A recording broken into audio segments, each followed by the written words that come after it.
We're going to be talking about the presidential debate. Let us know if you watched it. We did a poll over on IG, and we gave folks 3 options. Number 1, yes, I watched it. Number 2, nope, my anxiety was too high. And number 3, girl, I'm just ready for November 6th. Which category do you fall in, friend? So I started watching it in real time, but then couldn't handle it. So then watched it in chunks the next day. Okay. I have very high anxiety about the election, but we need more time before November 6th. That's how I feel. What about you? Yes. So I was on the train coming back from New York, our trip to New York. So it was kind of coming in and out. So I heard probably about 60% of it in real time. And the rest, like you, I've been able to kind of capture through some news coverage, which has been nonstop. As well as we both listened to the daily episode. And I also listened into the follow-up episode about where this racist conspiracy theory about Haitian immigrants eating dogs is coming from, which I think we also have to talk about as well. Auntie Cleo said they've had their wrap it up box in their hand for weeks. Kelly said number 200% anxiety was too high. All right. Natty says number 1, definitely watched it. Jessie J, watch my girl put a hurting on that fool. She mollywopped them. I'm going to be honest. I just, hands down, let's start there, y'all. Let's talk about just, before we get to the substance of the conversation, which on Trump's side, there was little. Margo, how did Kamala, what was your thought on her performance? So initially, I did not think she answered the first question well. No, she was nervous. She was very nervous. She was non-responsive. It wasn't about her family being middle class. It was about her plans for the economy. Yes. So that made me very anxious. But then she got her footing and she did this thing that really gifted litigators can do, which is have us kind of following them in these directions of argument. And I obviously supported her before, but I was like, yeah, being pro-choice is the choice of family. Like, yeah, like she just like wove these narratives so beautifully about the power of connection, of joy, how she's the candidate of unity versus divisiveness. And her non-engagement with his, well, let me just say, her ability to hold back from immediately engaging with his nasty rhetoric, but being very clear about where she stood was talented. What do you think? Yeah, I mean, speaking of a gifted litigator, too, I thought she did a very good job of being on the offense so that she wouldn't have to get cornered around those issues like immigration and the economy that honestly Democrats have been seen as being very weak on. And so those were the talking points that she also cleverly wove in those troll moments that she knew was going to get to him. Yes, like about crowd size. And about being handed $400 million on a silver platter. And he was like, I wish I was. And that's my thing, Margo, right? When he had the opportunity, he just fumbled the bag because he's such a megalomaniac. He's so narcissistic. He can't help himself.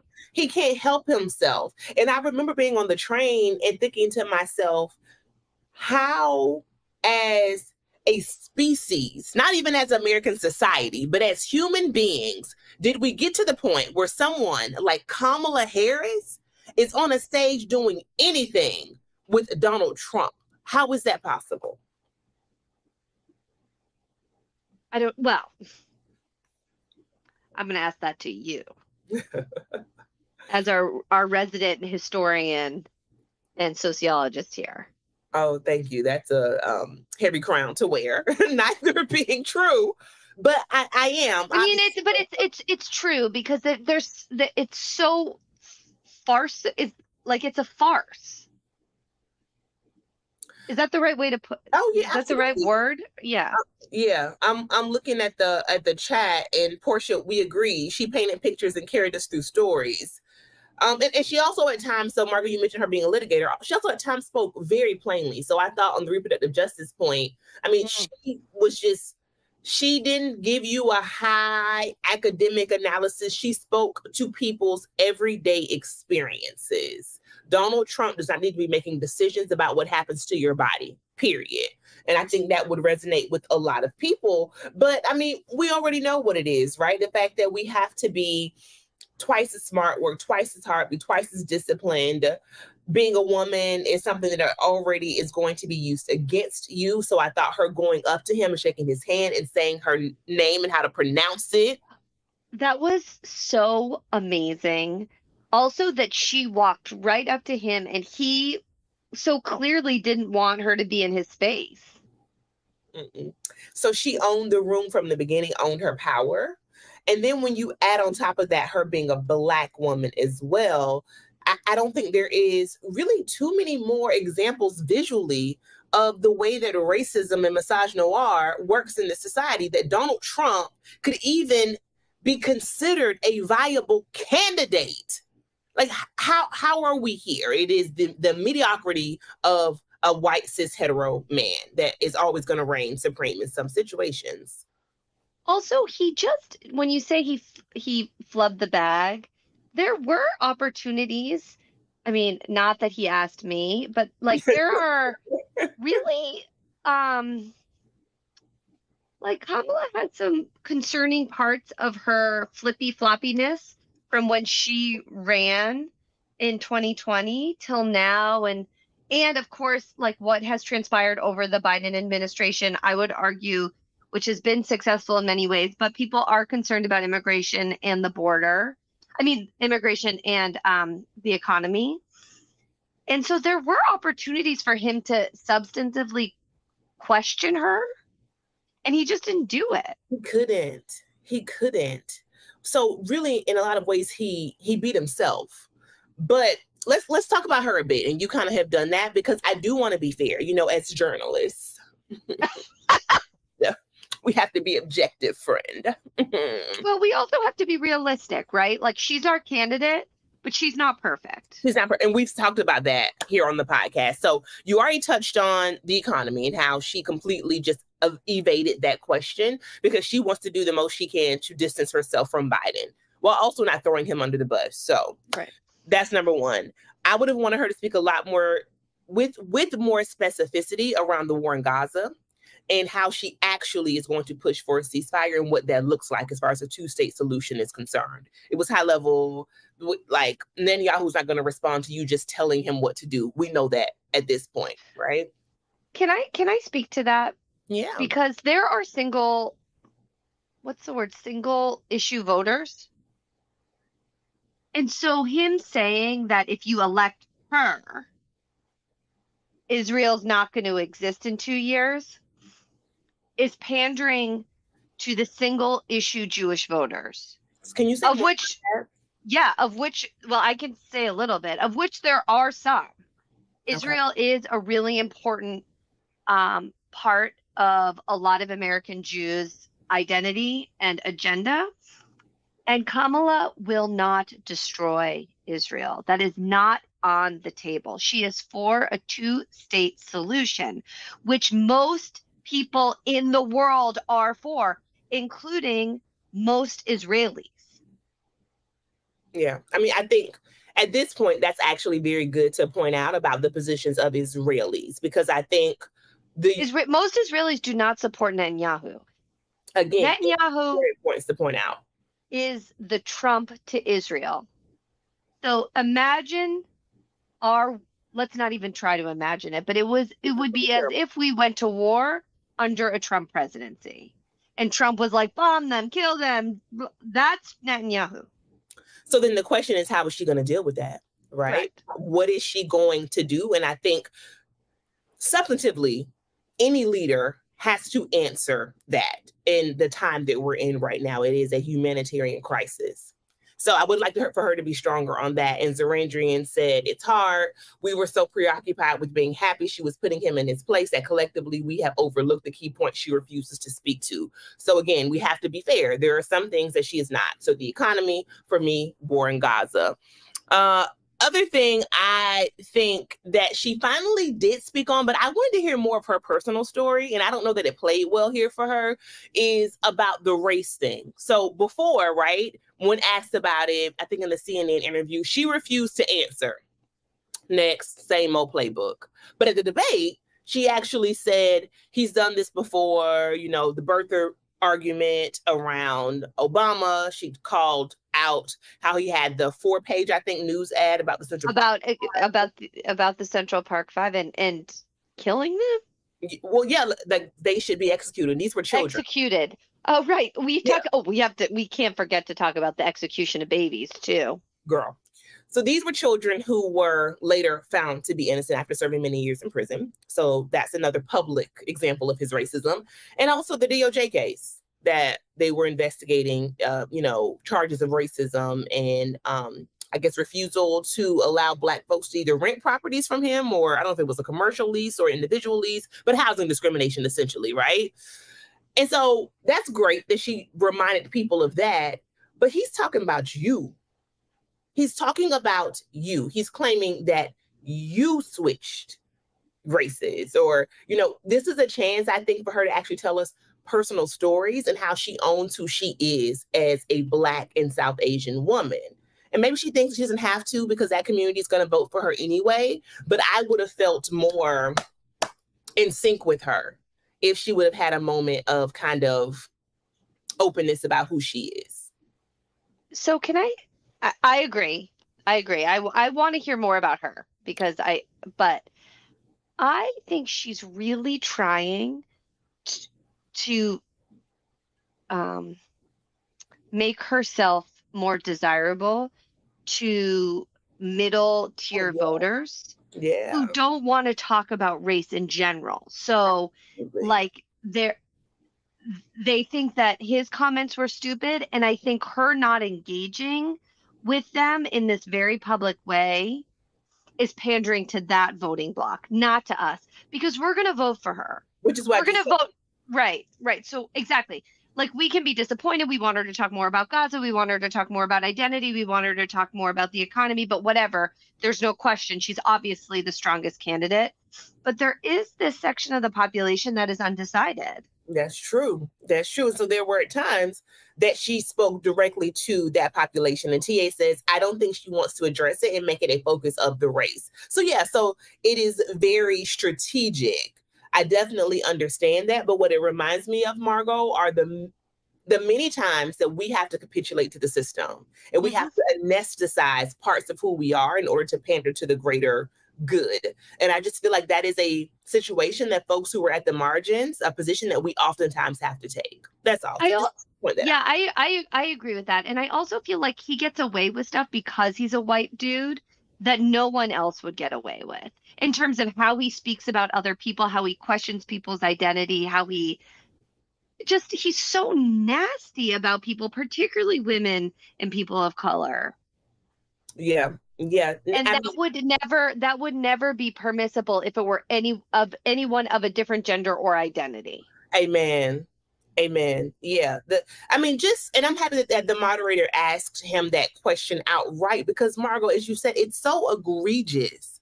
Someone says openly she wasn't Black, now she's Black. I don't know, she's Black. Like, why do you think is to talk about somebody's race in that way? And then being like, I don't care what she is. She can be whoever she wants. Dude, stop. And then I read it somewhere she was Black. Then I read somewhere she wasn't. She's Black. Like, the fact that I can only imagine how his team was in the back, like biting their nails and pissing themselves. Like, don't say Black. Don't say anything. Apologize. We gave you one job and you just have fallen apart. All right. Okay. So can we talk about something else? Let's keep going. So you brought up the abortion at 9 months. In fact, you said abortion after the babies were born. Can you please address that, Margo? And then the moderator was like, without even missing a beat, was like, executing babies is not allowed in any state. Also, it's not abortion, nigga. It's a murder. Like, what are you talking about? And you know what? This is the thing. I was talking to my mother-in-law about this today because she just is so apoplectic. Wait, hold up. What does that mean? Like she's so nervous about the election. Okay. Particularly as it relates to reproductive justice. She's a reproductive justice voter, okay? Okay. And I mean, among other things, but that's a very high priority, as it is for me. And this idea that anyone would want to terminate a pregnancy at 9 months just because it's like fun. You want to carry a fetus for 9 months? Whole months. No, something is seriously wrong, right? Either with the viability of that baby, or if having that baby is going to kill the host, meaning the mother. Yep. That is not something that anyone would ever want to do. Yep. So the idea that we are making decisions about other people's bodies and assuming that they're just like, you know what, I thought I wanted to be pregnant, but you know what, I actually don't want to be pregnant. You're not. That's not a thing. You would not get to that point in your pregnancy. And also, I mean, I'm not saying that there are MAGA Republicans like Marjorie Taylor, what's her name? What's MTG? Green, who wouldn't make similar arguments, but it's not lost on me that these are a lot of cishet men who are saying these ridiculous things, right? Because they've never had the experience. And so it's easy for them to just make up all of these misogynistic lies without even thinking about what they are saying, because they hate women, number one. But number two, they never had the experience of being pregnant, of course. But what I'm seeing Anisha's comment in the chat. I just wish there had been a way for the moderators to like put like the like when something was just factually incorrect. I know they were trying to not seem biased, which I appreciate as journalists ourselves. But it just felt like he was able to say all this crazy stuff and people believe him. And that's what's really scary, because we are in the era of misinformation. So let's talk about the eating of the pets, Margo. So can I just... Okay, so I'll give a little background, then I just want to share something that I saw today that is going to make everyone chuckle a little bit. So Springfield, Ohio, a community that has received a lot of a big influx of immigrants over the last few years, particularly Haitian immigrants. Yes. Who are fleeing both natural and political disaster in their home country. Because we know that people don't leave their home unless they have to. Like, you don't terminate a pregnancy in the 9 month because you just like, you know what, I want to go on vacation. And there's been tension in the community. I think it's a very purple part of the country. So, and there was an allegation that someone killed a pet. That's all I know. Girl, so we are going to make sure that when this episode is posted, we drop the daily episode in the notes, because I found it to be so interesting. And I'm sure you could take that situation and place it on top of many situations throughout history, the ways in which marginalized populations or Black populations, immigrants, are being scapegoated as far as economic issues are concerned. So Springfield was a city that was in complete decline. Like, nobody cared about it. Nobody was going there. It had a horrible economy. And they were doing a lot of work to basically like rebuild and to rebrand themselves. And what happened is, once the immigrants started to come, the economy shot up and things were actually getting much better. Well, unfortunately, when more Black people are in an area, obviously a lot of the racist vitriol is going to get started. And it reached a fever pitch when a little boy, this is so sad, a school bus. Oh, yes, a school bus. Yes. The bus was hit. And the person who was driving it was a Haitian immigrant, by the way, who was not drunk, who was not under the influence of drugs nor alcohol, right? It was a horrific accident. It was an accident. A bunch of the kids got hurt. One little boy named Aiden actually died. After that is when someone actually wrote J.D. Vance about the entire situation and claimed that they were eating, I think, pets. I don't know if they said cats, dogs, whatever. Fast forward, a Facebook post gets made. And after that, I mean, that's all it takes. The situation just completely devolves. And now we are into the ping pong pizza. Do you know what else? Thank you for the background. I also heard a daily where Aiden's dad was like, they cannot use my son's name. Yep. There is nothing about what they stand for that we support, nor would my son. And apparently this little boy was really sweet and loving and very welcoming, and that this was a terrible accident, as accidents happen. And so what the dad said in the press conference was, I wish that a 60-year-old white man would have hit and killed my son. He said, my son was not murdered. My son was killed. He died in an accident. What has happened is this community is being used as a scapegoat. That is why Reconstruction failed in this country, right? This is why from the beginning, poor white people and formerly enslaved Black people were never able to form a coalition. It is this same playbook, people. It is the same stereotypes that are being used over and over again. The problem is not capitalism. The problem is not systemic oppression. The problem is not poor policies, a lack of housing, a lack of healthcare. Oh, the problem is the Haitian immigrants. They're the reason why your rent is high.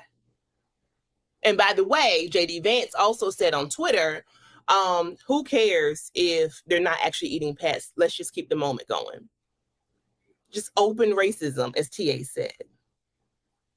Open racism. And benefiting from a narrative that is just flat out untrue. Elon Musk, who oh God.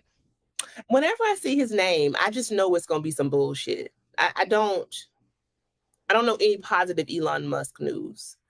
But he said he tweeted a picture of a bunch of people, who knows if they were even Haitians or if they were immigrants. I think they were in a crowded home or something. And he said, if you want more of this, then vote for Harris.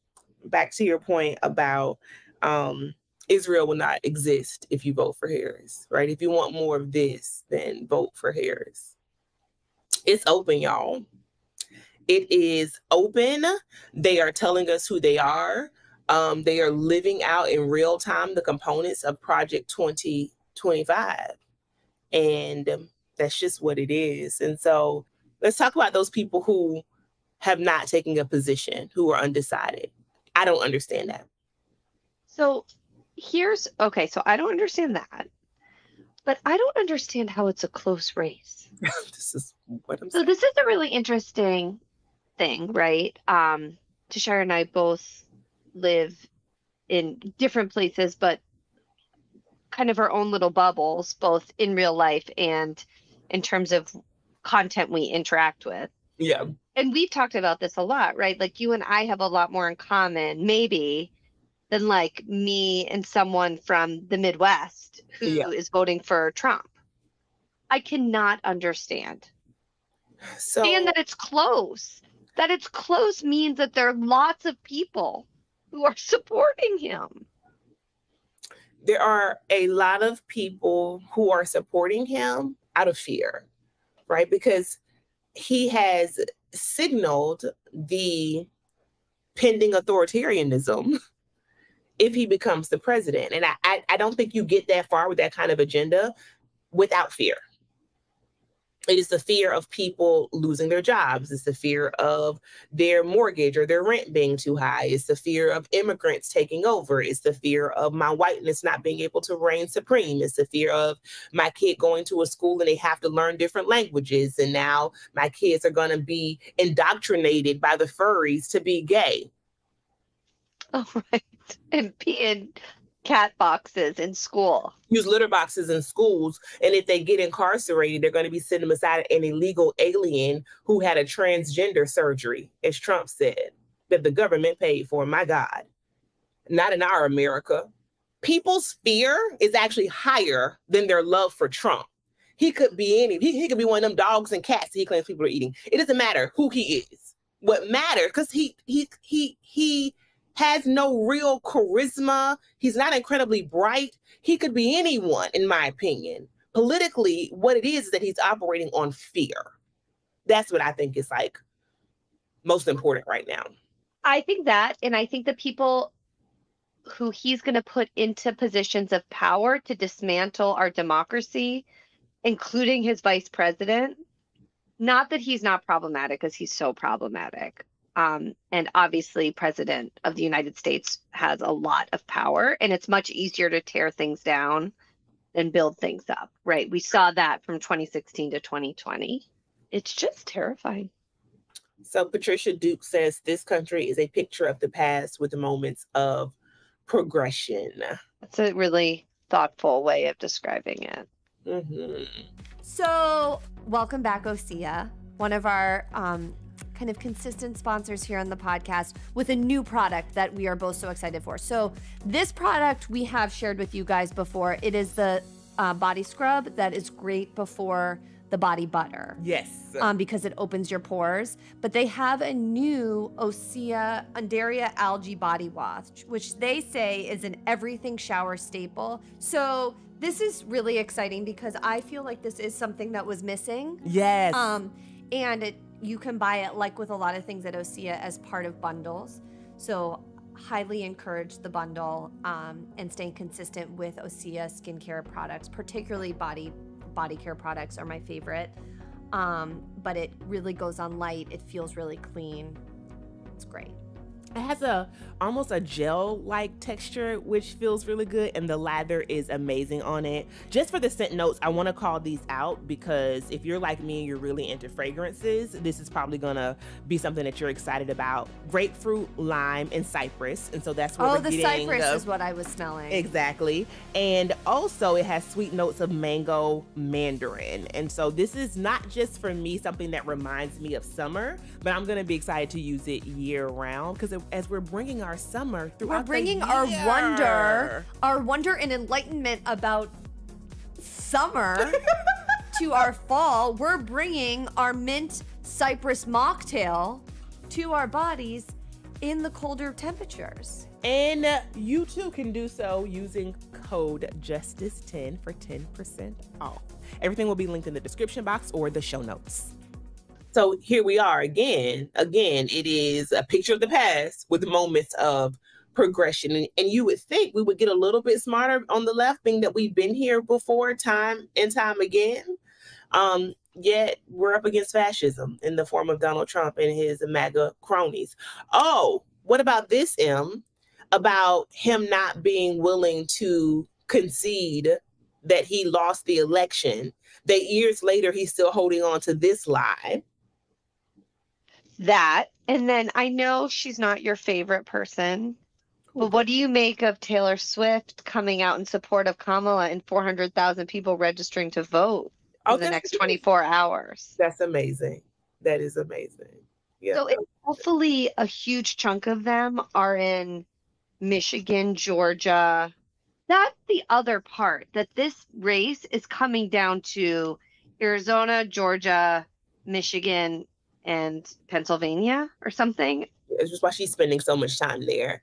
So yeah, we are talking about swing states, and we're talking about largely undecided voters, and we're talking about people who are unregistered and otherwise would not vote. And in many ways, me, you, the folks in the chat, the folks on the far left, the campaign is not even trying to reach those individuals any longer. It's not enough time, right? What's most important is flipping these states and ensuring that they're blue. And I'm wondering if it can happen in Georgia again. What do you think? I think I've learned, since 2016 that anything is possible, honestly. Do you remember being in bed and saying like, oh my God, I think he's really going to win. I didn't sleep one wink that night. I just was watching CNN and all the red. Yeah. And so we live in bubbles. And I think for you and I mean, it's not just our friendship, but in other friendships and relationships that we have, we're probably more diverse in the people we talk to and interact with than many people in America. But even with that, we live in progressive parts of the country. And so I can't tell you what's happening in Nebraska. I don't know. You know, I really don't know. And maybe that's part of the problem. I also think there's this problem. So I saw someone in the chat, Patricia, saying, I don't think there is such a thing as an undecided voter in this election, which I agree, but I think there's something that happens to some people's brains when they feel overwhelmed. I can only speak for myself. Let me just put it that way, where they're like, it's too much. Okay.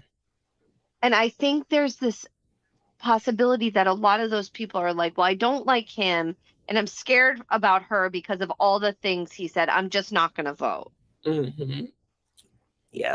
And it's not, I'm not saying that that's okay, given what is at stake, but it's this question. Oh, someone from Georgia's here. Great. But we'll talk to them in a second. But it's this question about how to reach those people in a way that makes sense to them. Absolutely. And I don't know, we need some like political pundits on here to tell us how to do that. But it's not how we would be approached. No.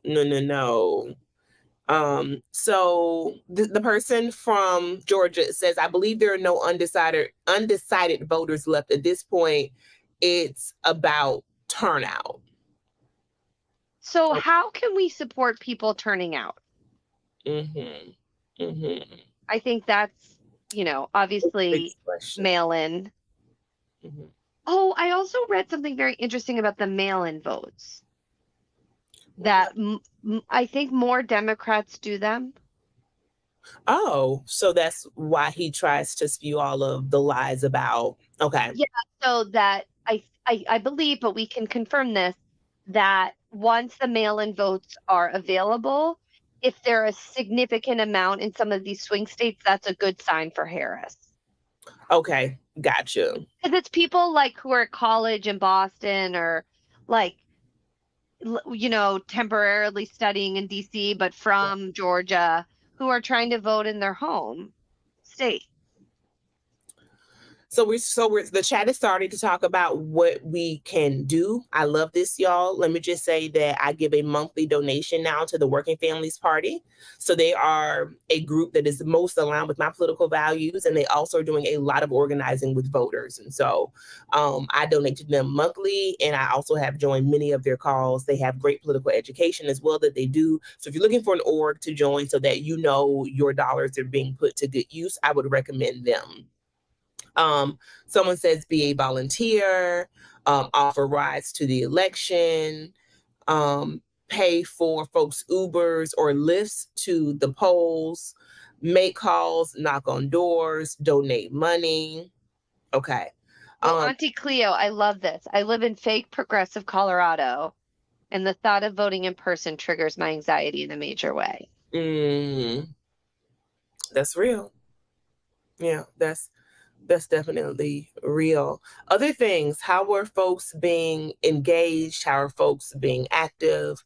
What is it that we can do at this time? Because it's go time. I mean, it's been go time, right? We've known what we have been up against, but we have to activate our networks in a serious way. I don't know what the actual polls are saying right now, though, Em. Have you checked them recently? Okay, so I have another thing. I don't believe the polls. How can we believe the polls after 2016? And do you respond to any of those texts that you get? No, do you? I don't even know if I got them. I always wonder where that data came from, honestly. So who's responding? I get 8 million text messages a day. Yeah. From the Democratic Party. Yeah, me too. And so I don't respond, which makes me think, who is responding? And how is that an accurate reflection of what's actually going on? And I also don't, I mean, I sound like a Republican here, but like, I don't trust the media.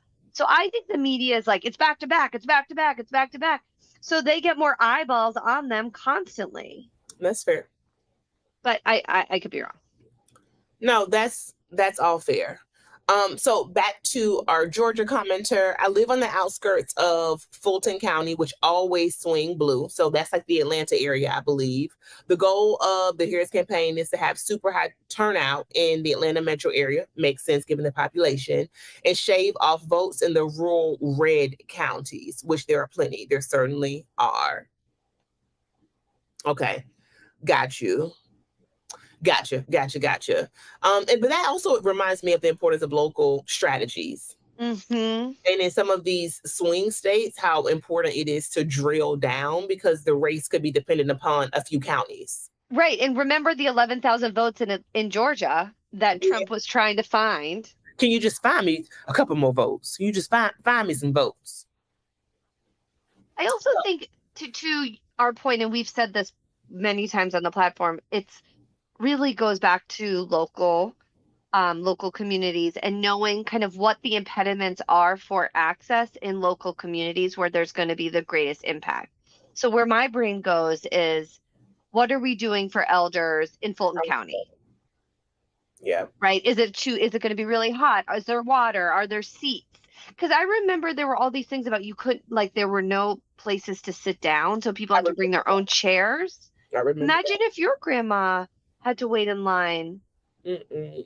And the lines are so long. And yeah, no, I remember that, which also is the strategy of the other side, I know, which is terrible, right? All of these things are tactical. So speaking about just local, who runs the local election board? Who actually is outside monitoring how this all happens? I mean, these are roles that are so critical right now, that are important in our communities. Totally. That I think we'll be paying attention to, because by the time it can't just all be about Kamala Harris. It's not just about the presidential debate. That's not how we're going to change the society. It's not how we're going to beat back Project 2025 or put an end to MAGA Republicans. That is now not how that's going to happen singularly. The president does not hold that much power. Any other thoughts, Em? I'm just wondering, I know this is like a little off topic, but how is she taking care of herself? Mm-hmm. Like, how's she sleeping? Is she eating well? You know, I thought about that because I was like, she was so prepared for that debate. And I had a mock oral argument in law school that I almost came undone. I filed an appeal one time and was praying that I didn't have to actually argue it in court.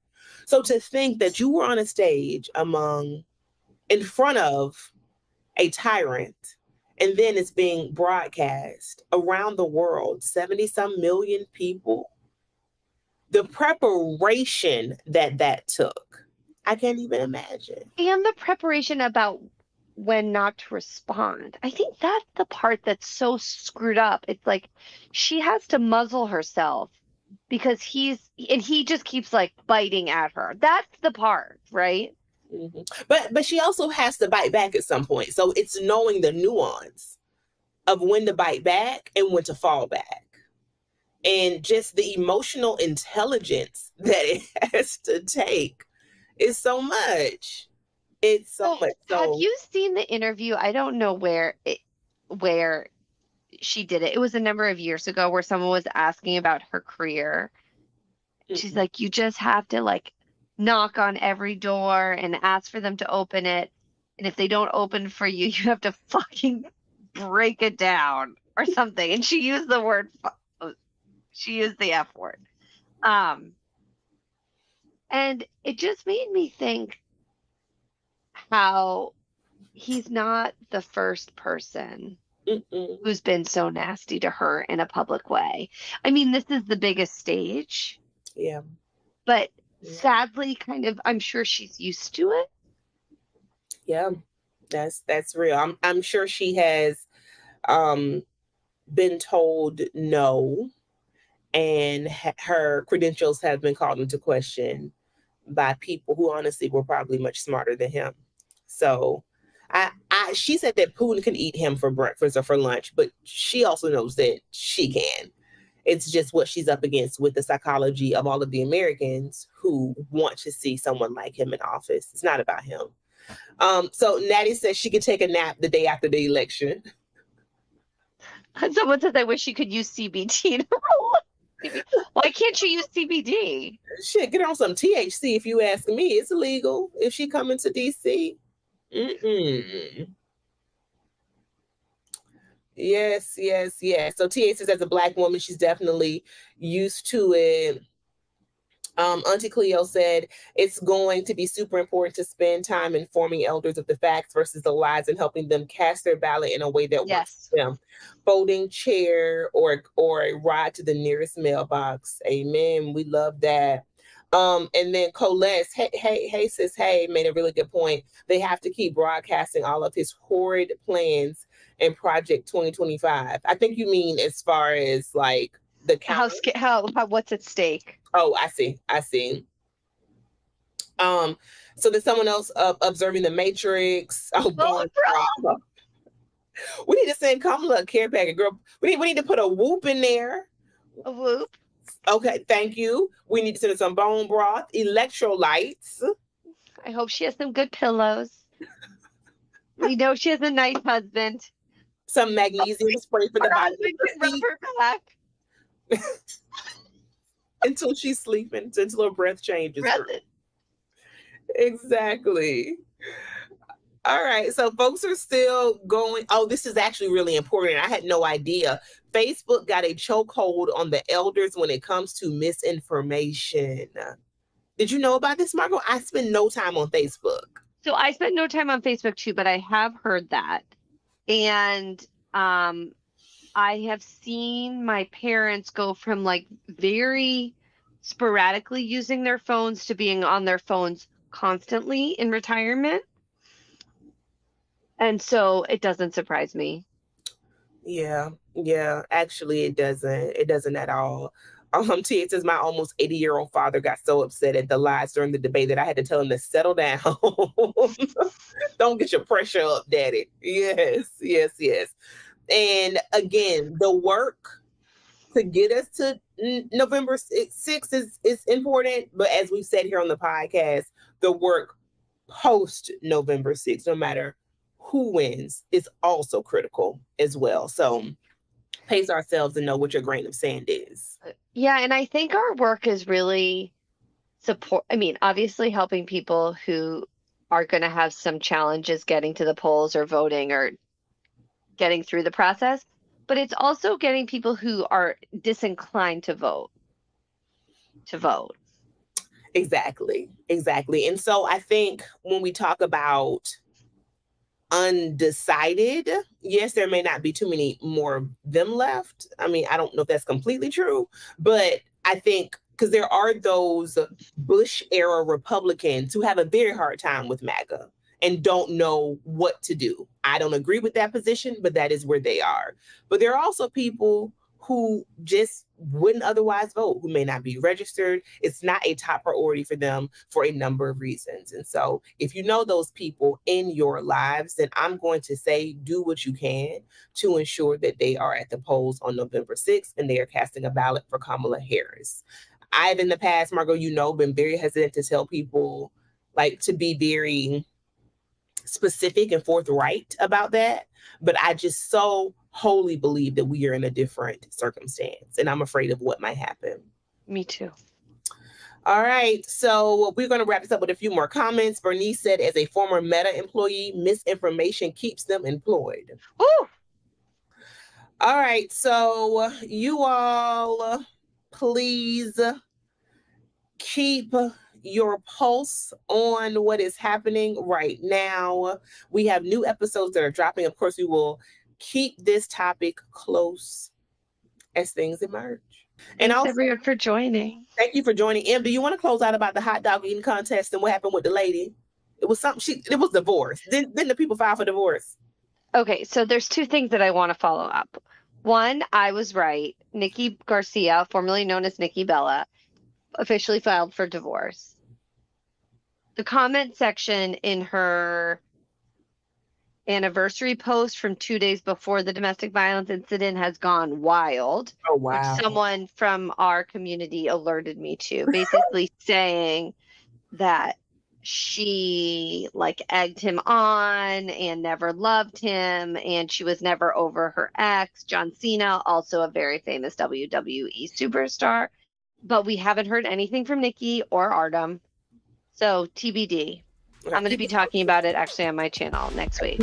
Keep us. Okay. Tune in. Good night, y'all. Have a wonderful night.